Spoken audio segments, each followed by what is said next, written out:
दोस्तों आप लोग कैसे हैं।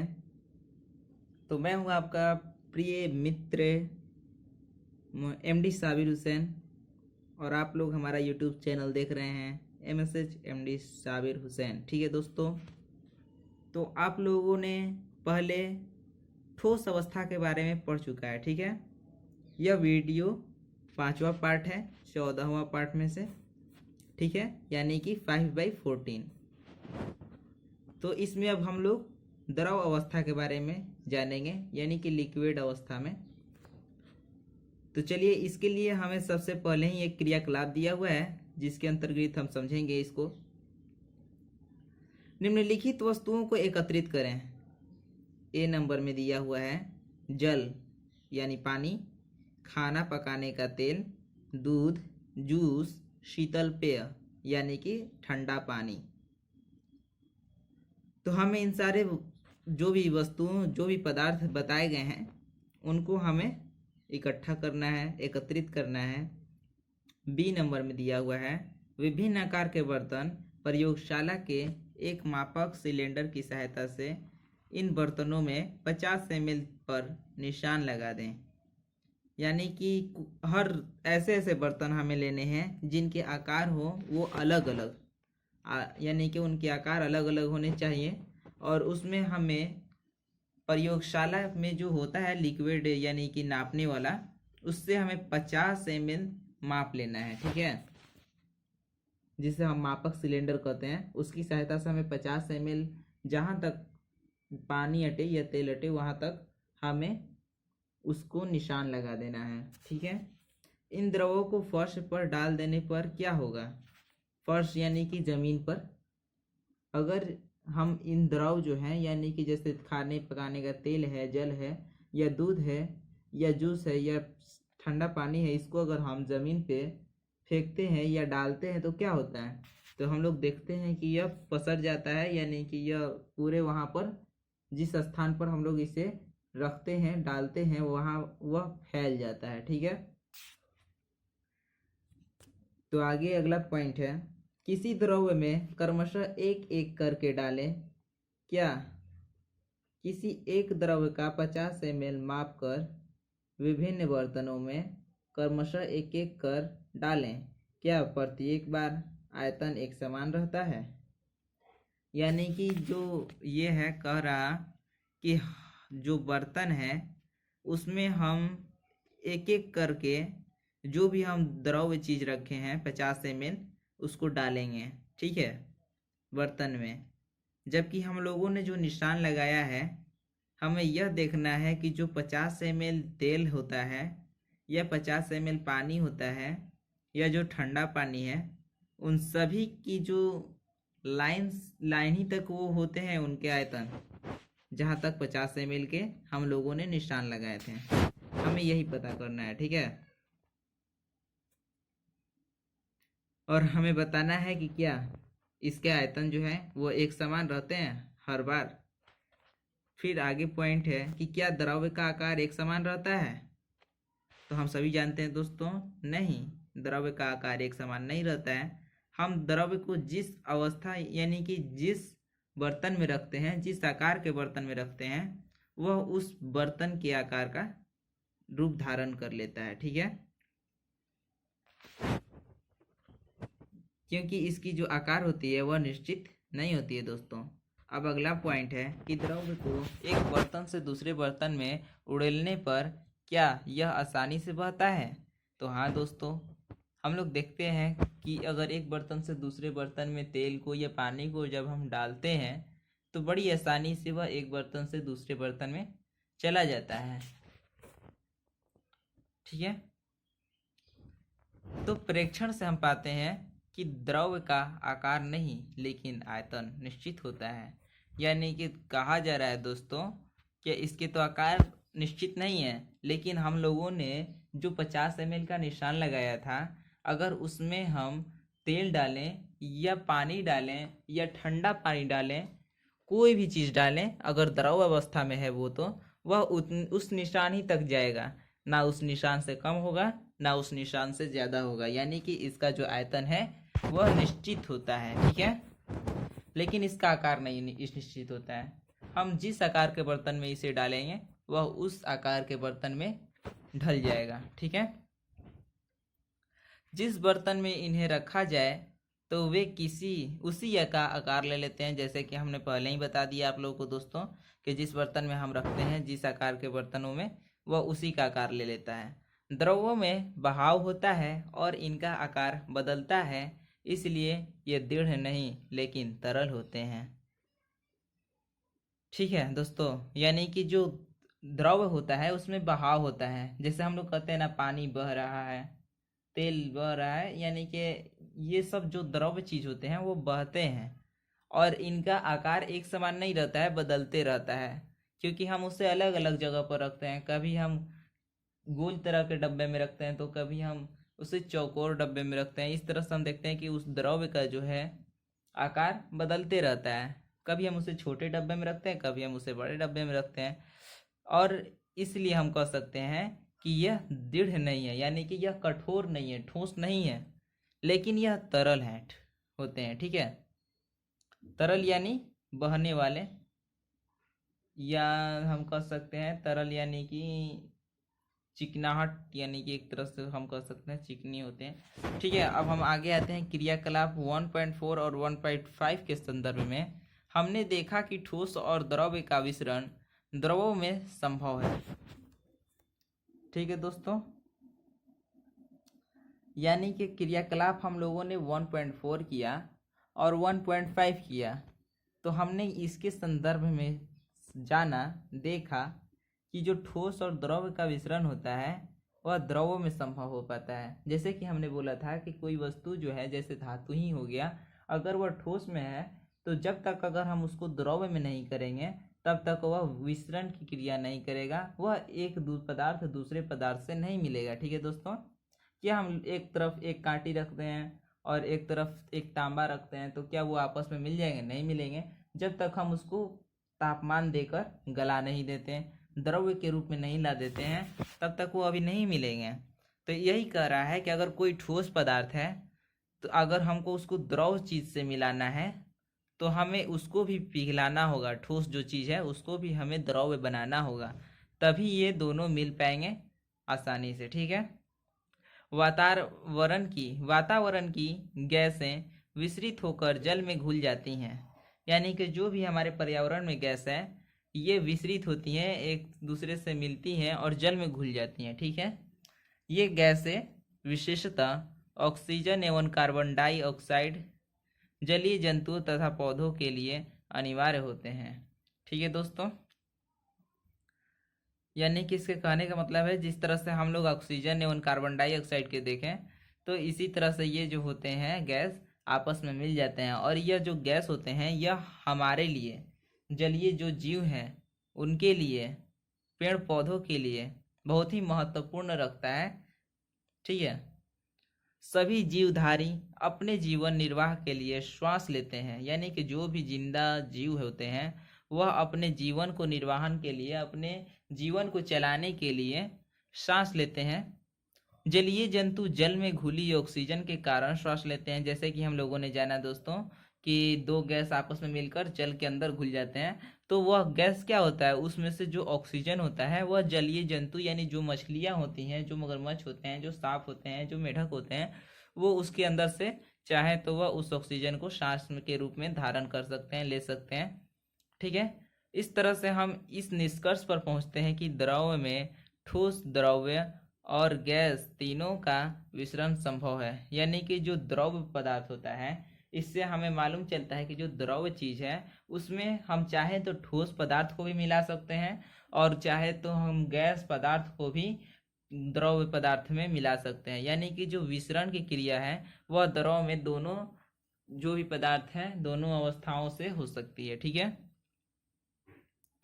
ठोसों की अपेक्षा द्रव में विसरण की दर अधिक होती है।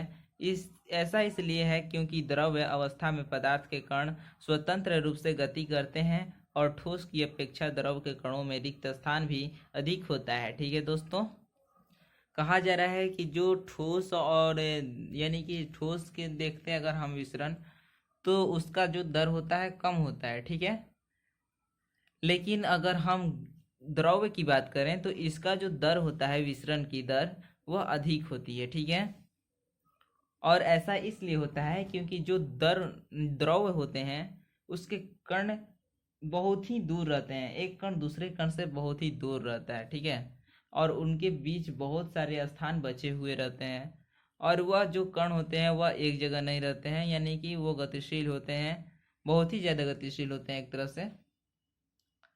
सो इसलिए इनकी जो विसरण के दर होते हैं वो बहुत ही अधिक होते हैं। ठीक है, अब हम चलते हैं दूसरी साइड, क्योंकि हम लोगों ने एक साइड की पढ़ाई पूरी कर ली। तो इधर हम लोग आ चुके हैं। अब आता है गैसीय अवस्था, यानी दोस्तों हमें गैस के बारे में अब हमें जानना है कि जो गैसीय अवस्था है उसके बारे में। आपने कभी इस उस गुब्बारे वाले पर ध्यान दिया है जो गैस के एक ही सिलेंडर से बहुत सारे गुब्बारों में हवा भरता है? उससे पता लगाएं कि एक सिलेंडर से वह कितने गुब्बारे भरता है। उससे पूछिए कि सिलेंडर में कौन सी गैस है, यानी पूछिए, यानी कि यह अब हम लोग ठोस अवस्था और द्रव अवस्था की पढ़ाई कर चुके हैं दोस्तों।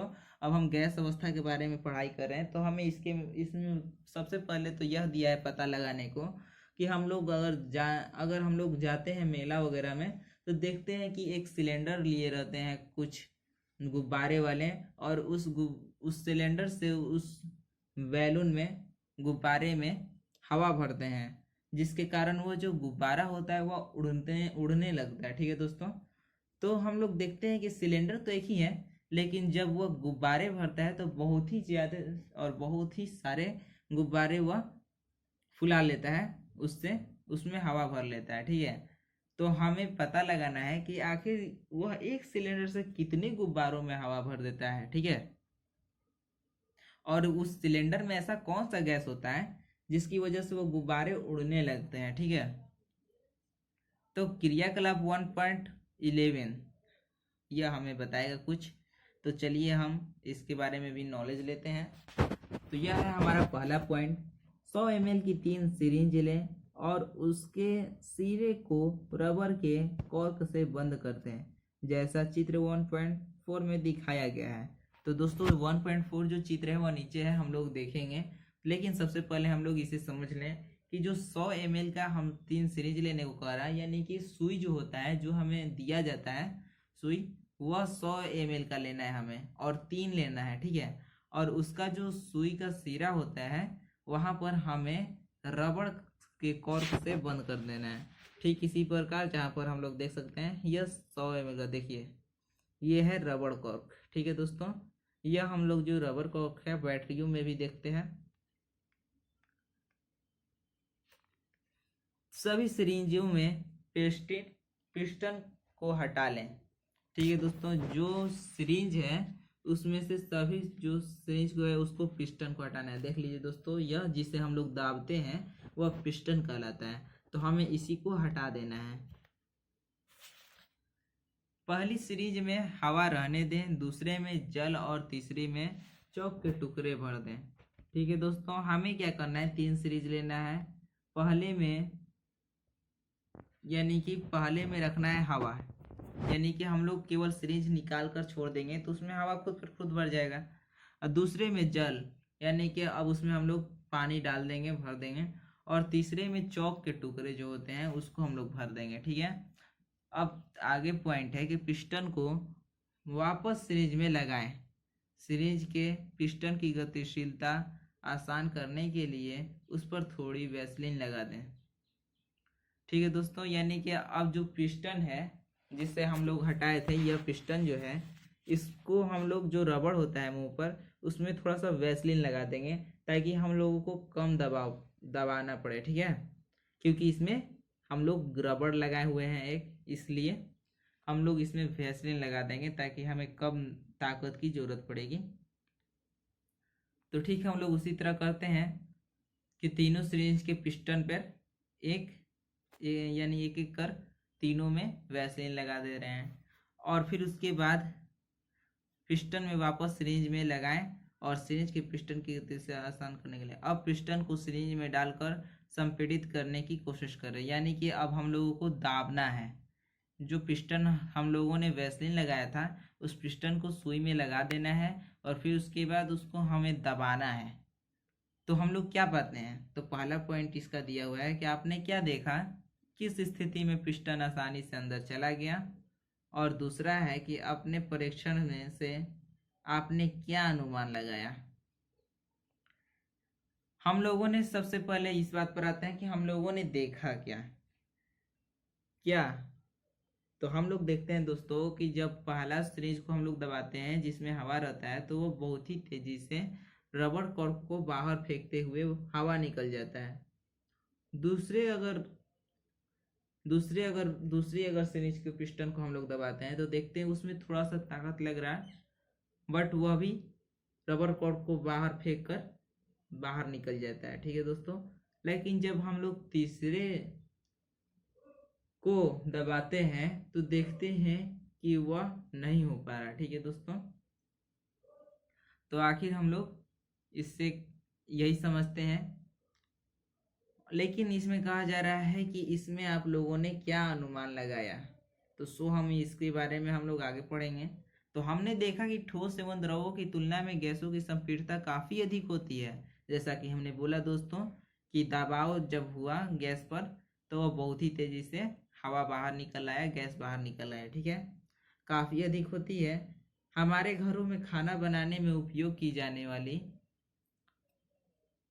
तो दोस्तों इसको हम लोग पूरा कर लेते हैं। उपयोग की जाने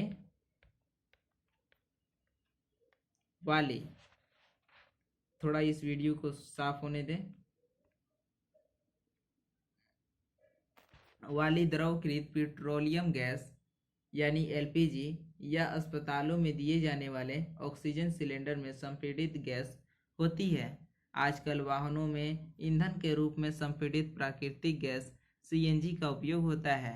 संपीड़ितता काफ़ी अधिक होने के कारण गैस के अत्यधिक आयतन को एक कम आयतन वाले सिलेंडर में संपीड़ित किया जा सकता है एवं आसानी से एक स्थान से दूसरे स्थान तक भेजा जा सकता है।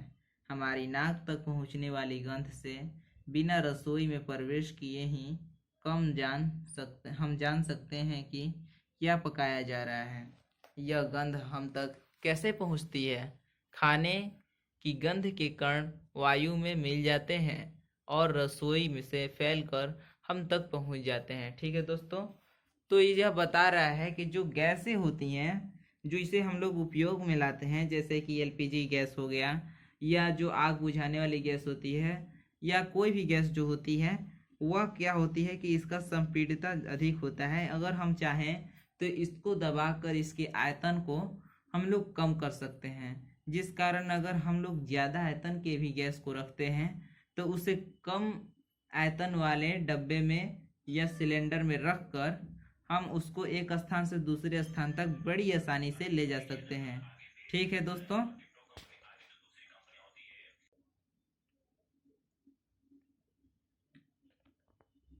तो अभी हम लोग को देखना है दोस्तों, यहाँ तक हमें पूरी तरह से पढ़ना है।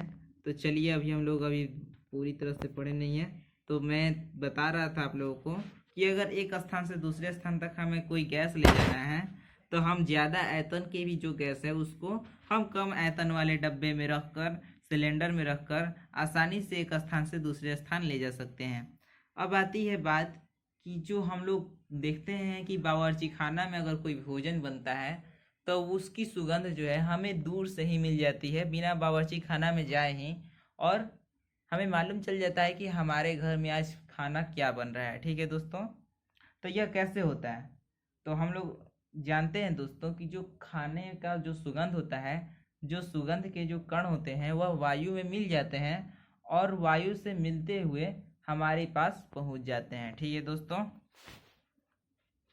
यह गंध के कण और दूर भी जा सकते हैं, यानी कि केवल हम ही तक नहीं आते हैं बल्कि हमसे भी दूर तक ये गंध के जो कण होते हैं चले जाते हैं। ठीक है, पके हुए गर्म खाने की महक हमारे पास तक कुछ ही क्षणों में पहुंच जाती है। उसकी तुलना ठोस एवं द्रव में मिश्रण से करें, यानी कि अगर हम ताज़ा खाना की सुगंध लेना चाहें तो वह तुरंत ही हमारे पास पहुंच जाता है और ज़्यादा दूर तक भी इसका सुगंध फैल जाता है। लेकिन अगर हम इसकी तुलना करते हैं ठोस या द्रव का मिश्रण से तो हम देखते हैं कि यह बहुत ही उसमें से यानी कि यह कम गतिशील होते हैं। इनकी जो विसरण की क्रिया होती है वो कम होती है। कणों की तेज गति और अत्यधिक रिक्त स्थानों के कारण गैसों का अन्य गैसों में विसरण बहुत तीव्रता से होता है। तो हम लोग जान रहे हैं दोस्तों, जिस तरह से ठोस में कणों के बीच जो रिक्त स्थान होती है वो कम होती है, द्रव में ज़्यादा होती है, लेकिन अगर हम गैस में रिक्त स्थानों की बात करें कणों के बीच तो बहुत ही ज़्यादा होता है, जिस कारण कोई भी गैस जल्द से जल्द दूसरे गैस से आसानी से मिल जाता है और इसका जो विसरण होता है वो बहुत ही आसानी से होता है, बहुत ही जल्दी होता है। ठीक है दोस्तों, तो जिस तरह से यहाँ पर दिया हुआ है हमें ठोस का, तो यह देखिए दोस्तों, यह ठोस पदार्थ है, प्लेट पर रखा हुआ है चीनी जैसा। ठीक है, यह ठोस पदार्थ है। अब इसके कण हमें ब्लैक ब्लैक दिखाई दे रहे हैं, जिसके बीच थोड़े थोड़े रिक्त स्थान भी बचे हुए हैं। ठीक है, अगर हम इसमें कुछ मिलाते हैं तो उस पदार्थ को इन्हीं रिक्त स्थानों में जाकर रहना पड़ेगा। अब आते हैं द्रव्य के कण के बारे में। यह द्रव्य है। अगर इसके कण को देखें दोस्तों तो ठोस की अपेक्षा इसके कण थोड़े कम हैं, जिस कारण इसकी जो रिक्त स्थानें हैं वो थोड़े ज़्यादा हैं। ठीक है, रिक्त स्थान थोड़े ज़्यादा खाली हैं, यानी कि दूसरा पदार्थ बड़ी आसानी से इसमें मिल सकता है। लेकिन अगर हम गैस की बात करें तो देख सकते हैं दोस्तों, इसकी जो कण है यह बहुत ही दूर दूर पर है, जिसके अंदर तो दूसरे पदार्थ बड़ी ही आसानी से इसमें विसरण की प्रक्रिया कर सकते हैं। ठीक है दोस्तों, तो यह चित्र है 1.5 ए, बी तथा सी पदार्थ की तीनों अवस्थाओं के कण का योजनाबद्ध आवर्धित चित्रण। ठीक है, तो हम लोग यहाँ तक पढ़ाई कर चुके हैं, जिसमें हम लोगों ने देखा कि ठोस, द्रव और गैस के जो अणु होते हैं, कण होते हैं, वह किस तरह से होते हैं, कितनी इनके बीच रिक्त स्थानें होती हैं। तो अब अगला वीडियो का आप लोग वेट कीजिए, हम कुछ ही समय में अगला वीडियो भी आप लोगों के पास भेजेंगे। ठीक है दोस्तों, तो अगर आपको यह वीडियो अच्छा लगता है तो प्लीज़ इसे लाइक कीजिएगा, कमेंट भी कीजिएगा एंड सब्सक्राइब तो ज़रूर कीजिएगा। धन्यवाद।